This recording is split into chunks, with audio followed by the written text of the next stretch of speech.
etortzen direnak disfrutatu dezatela mendiaz, disfrutatu dezatela gure parajeetaz eta antolatu dugun ibilaldiaz.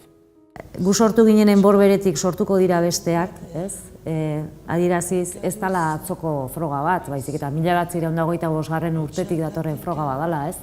Ordutik honaino mantendu da froga hau erabateko arrakastarekin. Azpimarratu nahi dugun lehenengo ideia da 14 orduak martxa bada eta ez da lasterketa bat. Mendizale bakoitzak bere buruarekin lehiatzen duela, ez? Helburua ez dela lehenengoa iristea, baizik eta mendizaletasuna bultzatzea eta naturaz gozatzea. Lagun artean, familiarekin, naturaz, gure inguruaz disfrutatzeko egun aproposa besterik ez da. Naturarekin bat izan eta harremanetan jartzea, ez? Mendizaletasuna. Nik uste dut Euskal Herrian dagoen mendizaletasuna ezin da zalantzan jarri, ez? Joan nahi izan dugu hasierako espiritu horretara, hasierako espiritu pixka eta abenturazale horretara, eta horretan aldaketa pare bat daude, garrantzitsuak. Lehenengoa eta garrantzitsuena, anoaguneetan ura bakarrik emango da. Anoaguneetan ez da janaririk emango.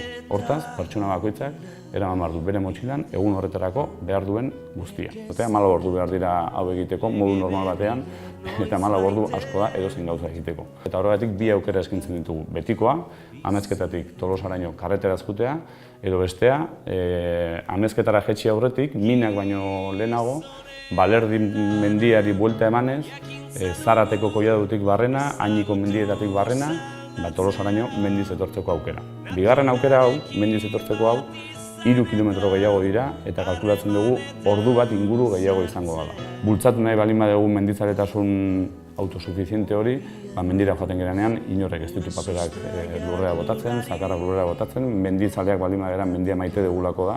Izena emateko, kirolprobak.com orrialdean, hori da modu bakarra izena emateko. Behin izena ematen denean, kamiseta bat eta opari bat eta txartela jaso behar da, eta hori jasotzeko, txartelari gabe ezin da atera, hori jasotzeko Arlarko adiskideak Tolosako avenida dela 5 helbidean daukan lokalera gerturatu behar du partaide guztiak. Horretarako 14 orduak baino 2 aste lehenago, astegunetan arratsaldeko 6-etatik